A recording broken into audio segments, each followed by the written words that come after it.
Muy bien, ya nos saludamos, ya alabamos a Dios, ya nos encontramos aquí en su casa y ahora es el momento de abrir la palabra de Dios.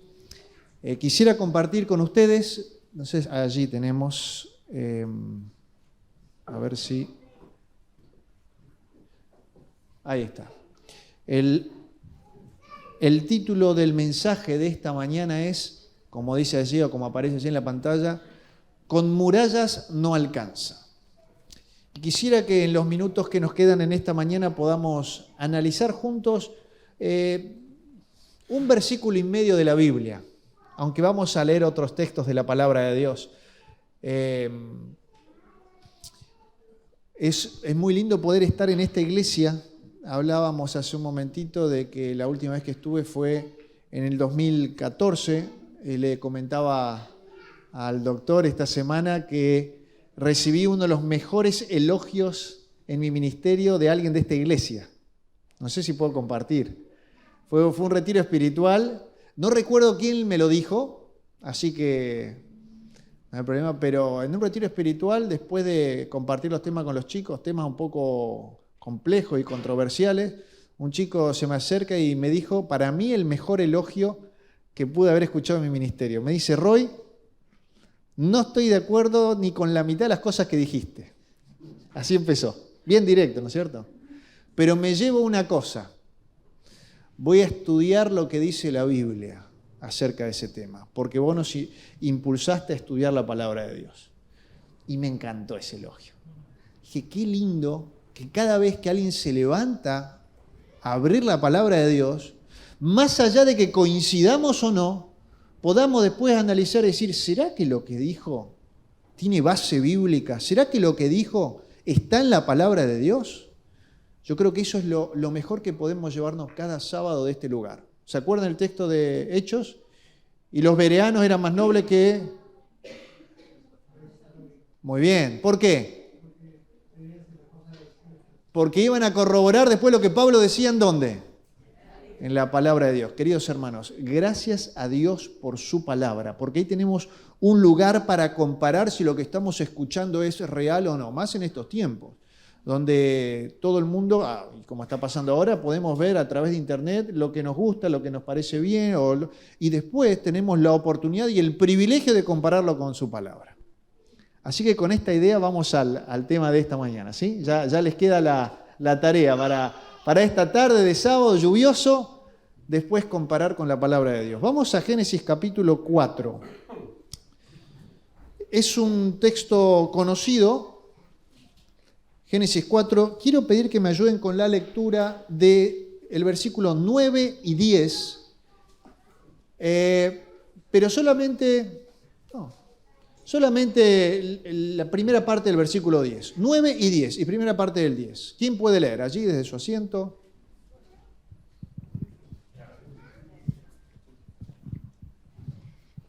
Génesis 4, 9. Entonces Jehová preguntó a Caín, ¿dónde está Abel tu hermano? Y él respondió, no sé, ¿soy yo acaso guarda de mi hermano? Jehová le dijo, ¿qué has hecho? Muy bien. Un texto o una historia que conocemos muy bien. Tres preguntas muy simples que quiero que analicemos juntos en esta mañana. Primer pregunta, ¿quién la hace? Dios. ¿A quién se la hace? A Caín. ¿Cuál es la pregunta? ¿Dónde está tu hermano Abel? Segunda pregunta, ¿quién la hace? Caín. ¿A quién? A Dios. ¿Y cuál es la pregunta? ¿Soy yo acaso guarda de mi hermano? Tercer pregunta, ¿quién la hace? ¿Quién la hace? Dios. ¿A quién? A Caín. ¿Y entonces cuál es? ¿Qué has hecho? Fíjense que estas preguntas son un diálogo entre Dios y Caín, ¿sí? Es un diálogo que va, más que un diálogo, se van tirando una pregunta y la respuesta a una pregunta y otra respuesta a una pregunta. Conocemos muy bien el contexto de lo que pasó aquí, ¿sí? No vamos a leer todos los versículos. Génesis capítulo 4 del versículo 1 al 8 plantea, ¿no es cierto? Hacemos un repaso, se acuerdan bien del relato, ¿verdad? Caín y Abel se presentan ante el Señor para hacer ¿qué cosa? Para presentar sacrificios, para adorarlo, ¿sí? Abel trae ¿qué cosa? Un cordero. Trae de lo mejor que él tenía, que era un cordero. Caín trae ¿qué cosa? Fruto de la tierra. Ni siquiera trajo de lo mejor que él tenía, ¿no es cierto? Después los invito a que lean Patriarca y Profeta. Yo siempre creí que él había traído de lo mejor, ni siquiera trae de lo mejor. Pero bueno, frutos de la tierra, ¿sí? Trae los frutos de la tierra ante el Señor. ¿Dios aceptó la ofrenda de Caín, sí o no? No. ¿Aceptó la ofrenda de Abel, sí o no? Sí. ¿Por qué aceptó la de Abel y no aceptó la de Caín?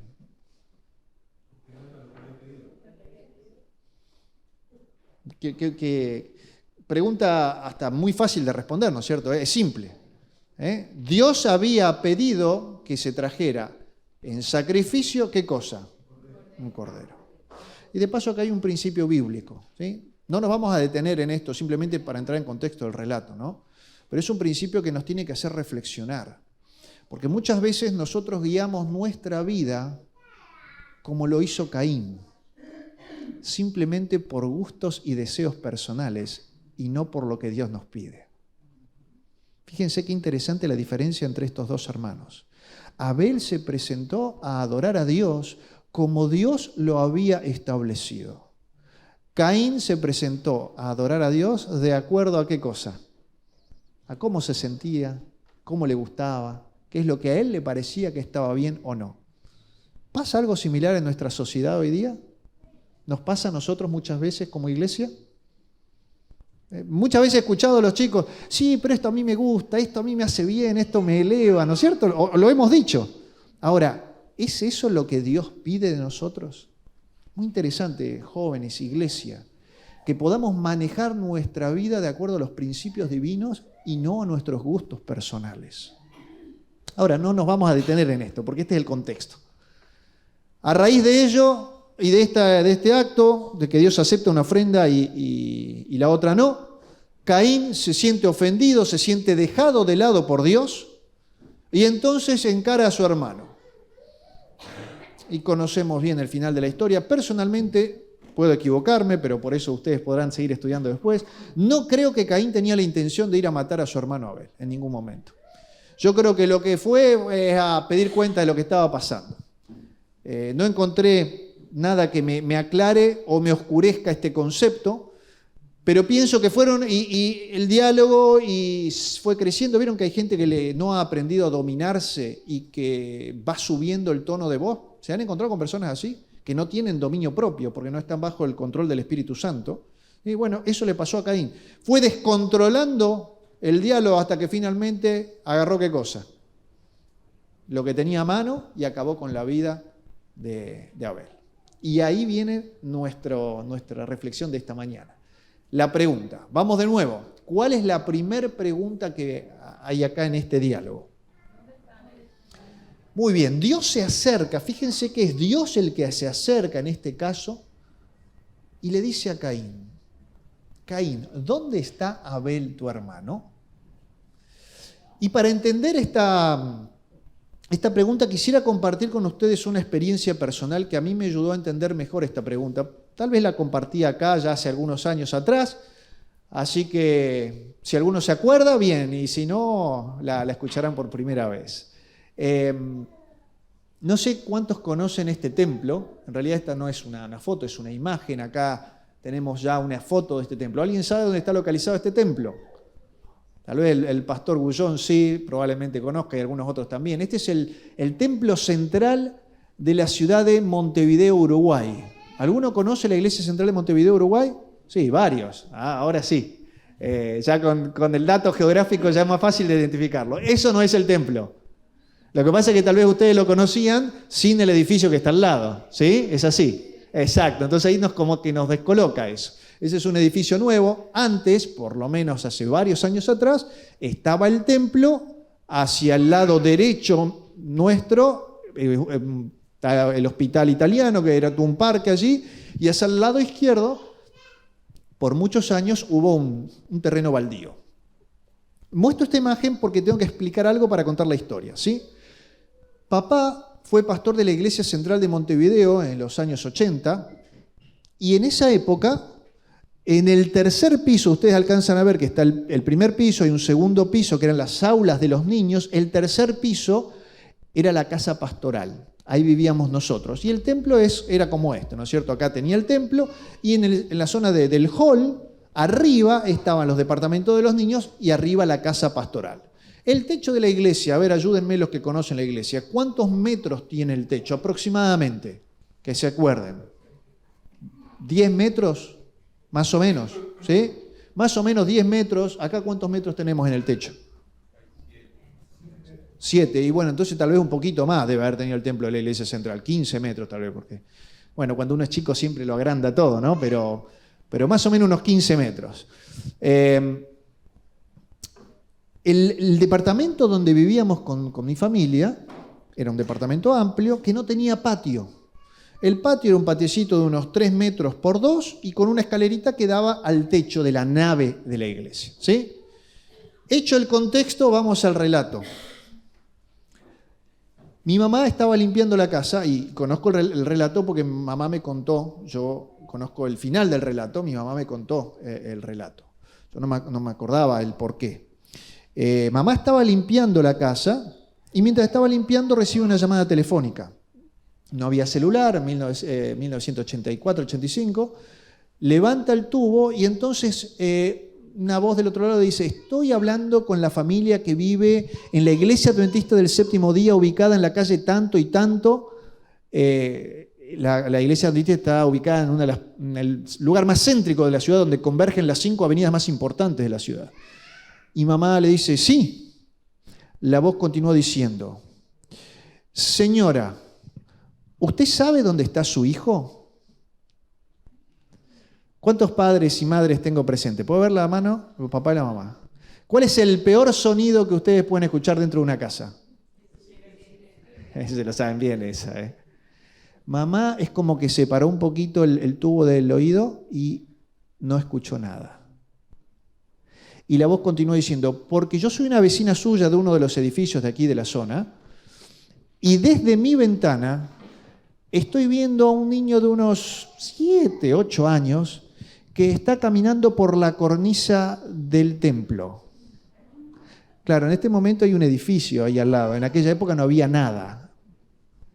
Cuando mi mamá terminó de escuchar eso, automáticamente largó el teléfono, salió corriendo, fue al patiecito así, subió la escalerita y cuando sube esa escalerita ve a su hijo, o sea, en este caso era yo, caminando por lo que eran unos 15 centímetros de cornisa. De un lado a unos 70 centímetros estaba el techo de la iglesia, 50 centímetros, medio metro de haber estado, el techo de la iglesia, y del otro una caída de 15 metros. ¿Qué hacen ustedes como padres en esa situación? Mi mamá pensó: si le pego el grito, ¿qué va a hacer? Todavía se asusta y se cae.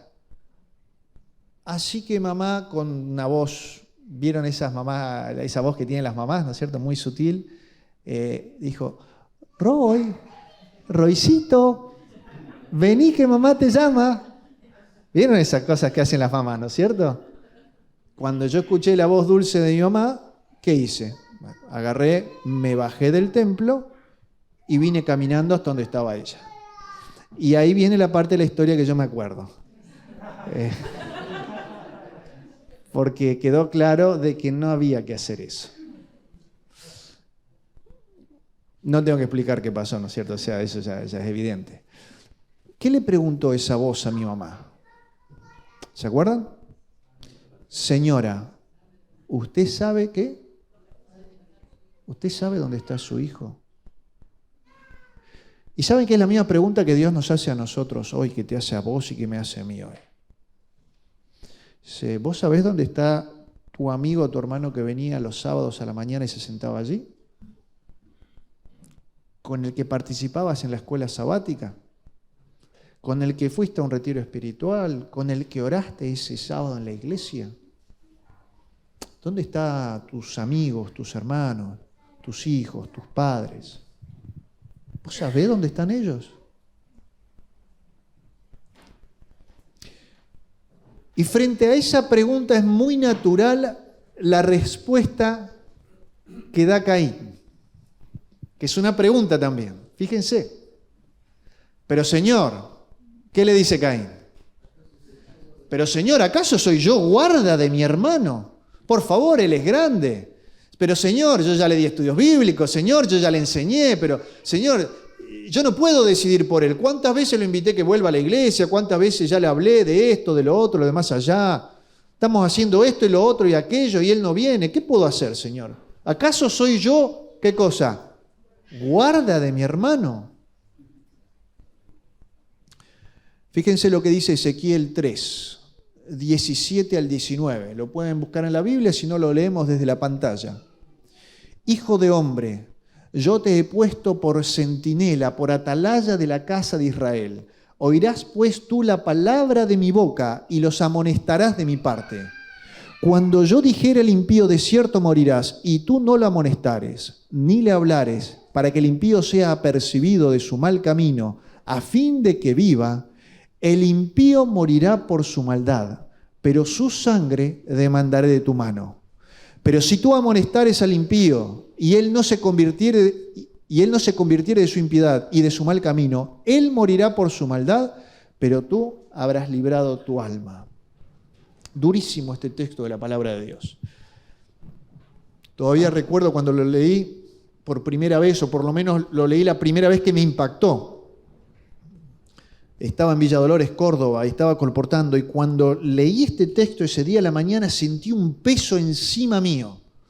Porque sentí que Dios me estaba diciendo, Roy, yo te puse acá para que seas alguien en especial durante estos días. Y creo que a nosotros nos falta, con todo respeto y cariño digo, sentir ese peso como hijos de Dios.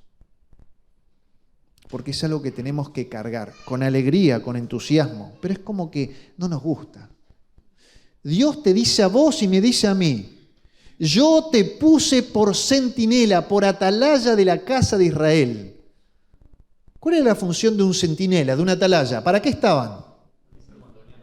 Perfecto. Para anunciar, para avisar. Fíjense, bueno, me gustaba decir, este era el patio de mi casa allá en Asia, donde vivíamos. No exactamente el patio de mi casa, pero a 20 minutos donde estábamos. Esta es la torre de Buraná.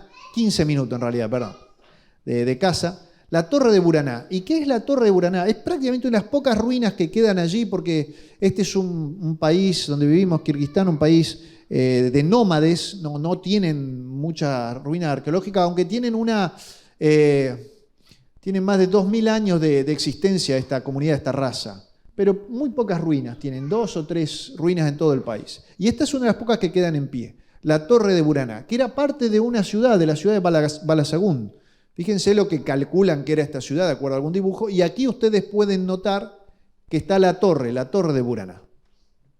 Ahora, como bien dijiste, un centinela, una atalaya, cumplía la función ¿de qué? De anunciar, de decir que lo que estaba pasando. ¿Y dónde se lo colocaba él? En el lugar más alto, porque cuanto más alto estás, mejor podés ¿qué? Ver. ¿Qué pasa? Qué interesante esa comparación, ¿no? Cuanto más alto, cuanto más cerca de Cristo estamos, mejor podemos ver. Dios nos puso como atalayas. Y es interesante que el texto dice algo muy interesante que solemos olvidar. La primera parte del texto dice, oirás pues tú la palabra de mi boca, ¿y qué cosa? Y los amonestarás. A veces tenemos la costumbre de amonestar a la gente sin escuchar la palabra de Dios primero. ¿Vieron? Todo el mundo conoce algún tipo de hermano así, ¿no es cierto? Que siempre está dispuesto a amonestar a alguien sin primero escuchar lo que Dios tiene para decirnos. Ahora es interesante que el texto nos invita, en primer lugar, a escuchar la voz de Dios para después sí ser un centinela o una atalaya. ¿Cuál era el castigo para una atalaya que se dormía o un centinela que se dormía en la antigüedad, inclusive hasta no muchos años atrás? ¿Cuál? ¿Por qué la muerte? ¿Por qué tan drástico?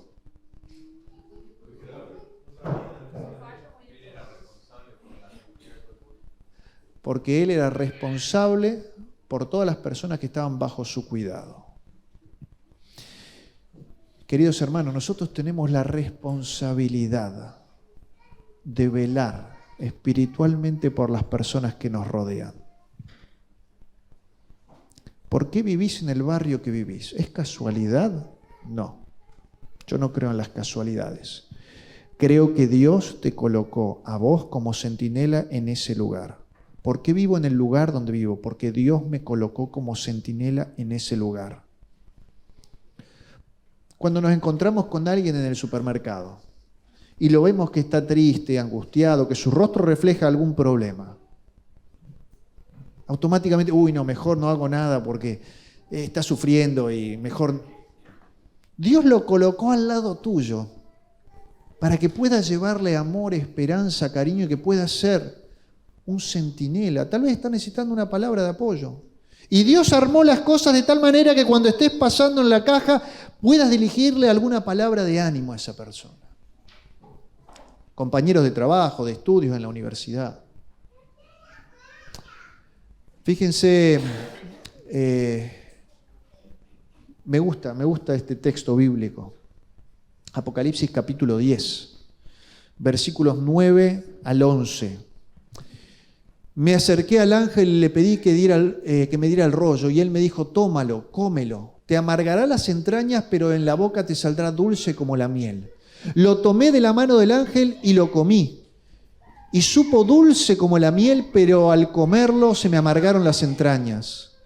Entonces me ordenó, tienes que volver a profetizar acerca de muchos pueblos, naciones, lenguas y reyes.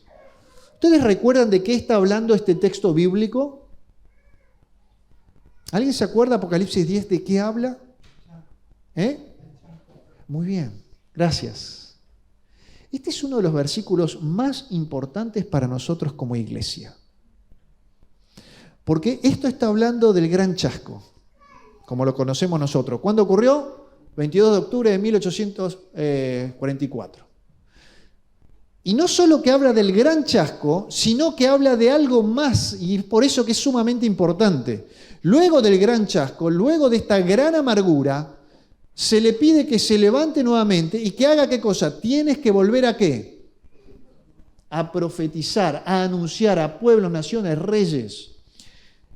Nosotros creemos que este es el mandato que Dios nos dio, que tenemos un surgimiento profético, que Dios levantó este pueblo con un mensaje especial, para un momento especial en la historia de la humanidad. Queridos hermanos y amigos, hay mucha confusión hoy dentro de la iglesia, afuera por supuesto y dentro también. A veces creemos que somos parte, y esto yo creo que siempre se puede dar a entender mal. Así que espero que nadie lo entienda mal, y si lo quiere entender mal, lo va a entender mal igual. Pero a veces creemos que somos un pueblo más, una iglesia más. Bueno, creemos en Jesús y listo, la única diferencia, nos juntamos el sábado y punto. No somos un pueblo más. La iglesia adventista del séptimo día, y con esto siempre tengo que aclarar hoy día, no es que nos consideramos mejores ni peores, nada que ver con eso. Pero la iglesia adventista del séptimo día fue levantada por Dios para llevar al mundo un mensaje de amonestación de su pronto regreso. Cristo está viniendo pronto, jóvenes, iglesia. Él está regresando en las nubes de los cielos y es nuestra comisión la de anunciar que Él regresa pronto. Formamos parte de un movimiento profético para predicar de que Cristo viene pronto y preparar nuestras vidas y las de las personas que nos rodean. Fíjense, quiero compartir 2 citas de Elena de White que me gustaron mucho. Es el propósito de Dios manifestar por medio de su pueblo los principios de su reino, a fin de que en su vida y en su carácter se revelen estos principios. Dios desea separarlos de las costumbres, los hábitos y las prácticas del mundo. Miren lo que dice ahora. Al contemplar la bondad, la misericordia y el amor de Dios revelados en su iglesia, el mundo ha de tener una representación de ¿qué cosa? ¿Quién es la iglesia? Nosotros, vos y yo. Fíjense lo que dice. Al momento en que la gente contemple ¿qué cosa? La bondad, la misericordia y el amor, van a poder contemplar el carácter de ¿quién? ¿Pueden tus vecinos, tus familiares que no conocen al Señor todavía, ver el carácter de Dios en tu vida? ¿Saben que a veces nos cuesta reflejar esto? Porque nos falta lo previo. Porque a veces estamos tan mezclados con las costumbres, hábitos y prácticas del mundo que nos cuesta lo segundo. Para poder reflejar el carácter de Cristo, el carácter de Dios, ¿qué es lo que hacía Cristo? Cada día, en la mañana y en la noche. Se iba a un lugar solitario, a orar y a hablar con su Padre, a meditar, a escuchar su voz. Y luego de ese momento, él podía ir y mezclarse con la gente. Pero primero necesitaba ese espacio para que las costumbres, prácticas y hábitos del mundo de su época no contaminaran su mente. Primero necesitaba estar con Dios para después estar con la gente. Miren esta otra cita directamente para nosotros. Los adventistas del séptimo día deben ser modelos de piedad, santos en corazón y en conversación. Ellos esperan el pronto regreso de Cristo en las nubes de los cielos. El que den al mundo la impresión de que su fe no es una fuerza dominante en sus vidas, deshonra grandemente a Dios. Me gustó para mí, para mi reflexión personal. Fíjense, Dios espera que seamos santos en corazón y en conversación. ¿Qué es lo que sale de tu boca? A veces se escuchan chistes de doble sentido, palabras sucias, malas palabras, tonos de voz que no son apropiados, tonos de ira, de ironía, dentro de nuestros diálogos. Queridos hermanos, iglesia, estas no son cualidades que tenga el Señor Jesucristo. Se asemejan más al otro lado. Y es por eso que en esos detalles debemos pedirle a Dios que nos dé su carácter, que podamos vivir como Cristo vivió, que podamos hacer lo que Cristo hizo. Porque, pregunto, ¿somos guarda de nuestro hermano, sí o no? Sí. Es interesante, se le hizo una entrevista a la Madre Teresa de Calcuta. Ella fue invitada allí por un periodista y este relato lo cuenta el mismo periodista. Escribió un libro con sus entrevistas más importantes de presidentes, reyes, y una de las entrevistas fue con la Madre Teresa de Calcuta. Creo que todos recuerdan quién fue, ya fallecida hace varios años atrás. Trabajó, para aquellos que no recuerdan o no sepan, trabajó por los leprosos allí en Calcuta, India. Y su tarea era muy simple, era darles una muerte digna a los leprosos. Los iba juntando de la calle y los llevaba para que mueran dignamente. Otra cosa no tenía la fuerza ella para hacer. Y este periodista fue y le hizo una entrevista. Y en un momento él mismo cuenta de que él le hace una pregunta un poco irónica, un poco, ¿vieron cómo hacen a veces los periodistas como para escarbar? Y él cuenta acerca de esta y le dice, pero usted, que acá está ayudando a 100 leprosos, en vez de hacer esto, ¿por qué no recorre el mundo buscando donaciones y podría ayudar a miles de leprosos en vez de a 100? Y él cuenta que esta dama hizo una pausa, lo miró y le dijo, estos son los 100 leprosos que yo puedo ayudar. ¿Dónde están los suyos? Y se acabó la conversación. El mismo periodista cuenta ese diálogo. Querida iglesia, la última pregunta de parte de Dios a Caín fue muy simple. ¿Cuál fue la pregunta? ¿Qué has hecho? Dios sabía, ¿no es cierto?, que había pasado, conocía todo. Lo interesante es que esa es la pregunta que Dios te va a hacer a vos y a mí cuando nos encontremos con Él. Es la misma pregunta. Tal vez el contexto será otro, pero la pregunta será esa. ¿Qué hiciste por la gente de Olivos que pasaba enfrente de tu iglesia cada sábado? ¿Qué hiciste por los compañeros tuyos de la universidad, de tu trabajo, en el cual yo te puse y te dé la oportunidad de que seas luz y bendición en ese lugar? ¿Qué hiciste por tu familia, por tus hijos, por aquellos que se fueron de la iglesia? Y con esto no estoy diciendo que tenemos que ir y acogotar a la gente y traerlas a la casa de Dios, ¿no? Porque a veces hay alguien que entiende mal las cosas, no. A veces necesitamos pasar mucho más horas en oración por ellos y mostrando un carácter realmente cristiano, genuino, como el que Cristo mostró. El 15 de abril de 1912 ocurrió una de las tragedias más conocidas de la historia. Y creo que ustedes conocen muy bien la imagen que ustedes tienen allí enfrente, la identifican. ¿Cuál es el nombre de ese barco transatlántico? 15 de abril de 1912, el Titanic, aquel barco insumergible que nadie, ni siquiera Dios, iba a hundir. Naufragaba allí en las aguas congeladas del Atlántico, un poco pasada la medianoche. En pocos minutos se hundió. Dentro de ese barco viajaba el pastor bautista John Harper. Él había sido invitado a trabajar en la iglesia de Chicago, la iglesia del famoso evangelista Dwight Moody, y había sido invitado desde Inglaterra, estaba viajando para formar parte del equipo pastoral de esta iglesia. Y cuando el transatlántico choca con el iceberg y se desencadena todo el caos que había allí, él iba con su hijita y su sobrina, así que se le da a él la oportunidad de ir a los botes salvavidas, se le coloca un chaleco salvavidas y él coloca a su hijita y a su sobrina y los deja en el bote. Y dice, yo me tengo que quedar acá. Y este hombre, John Harper, se quedó en el Titanic con un solo objetivo. Se acercaba a la gente que estaba en desesperación, trataba de calmarlas. Y a todos ellos les hacía una pregunta. ¿Estás salvo?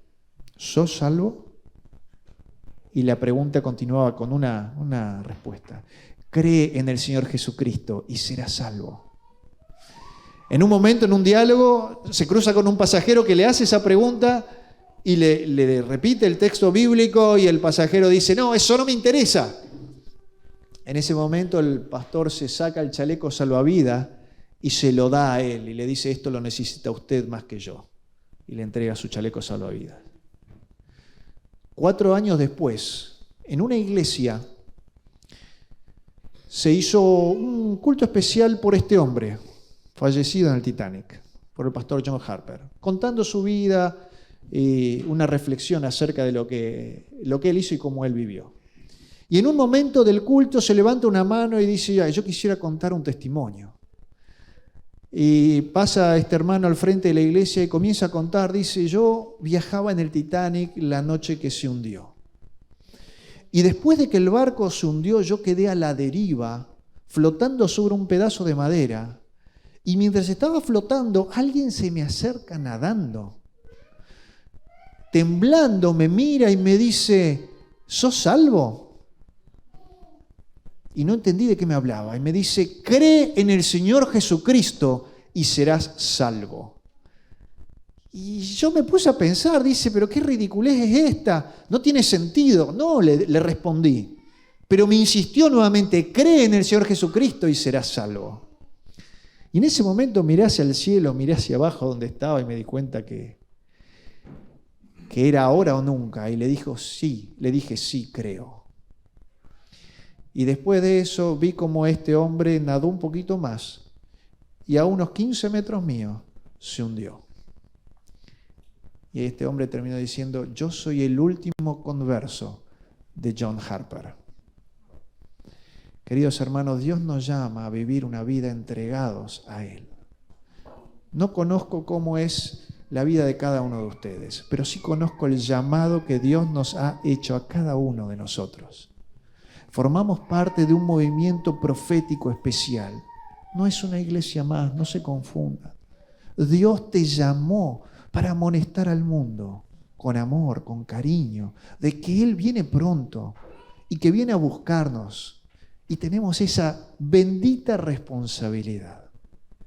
Quiero invitarte a que puedas sentir esta bendita carga en nuestros hombros y que puedas recordar que Cristo viene pronto y sos parte de los que anuncian ese momento. Vamos a orar. Gracias, Padre, por darnos la oportunidad de abrir tu palabra en esta mañana. Señor, somos guardas de nuestros hermanos. Tenemos la responsabilidad como centinelas, como atalayas, de contarles, de avisarles, de amonestarles, de persuadirlos, de que vienes pronto a buscarnos y de que tenemos que prepararnos para ese día. Señor, bendícenos a los que estamos aquí presentes, que podamos tener estos pensamientos en nuestras mentes continuamente, que cada vez que nos crucemos con alguien podamos recordar que tal vez una mirada, una sonrisa, una palabra pueda ser la manera en que las cuales estas personas te conozcan mejor. Que nuestros caracteres, Señor, puedan reflejar que Cristo vive en nosotros. Pedimos esto en el nombre de Jesús. Amén.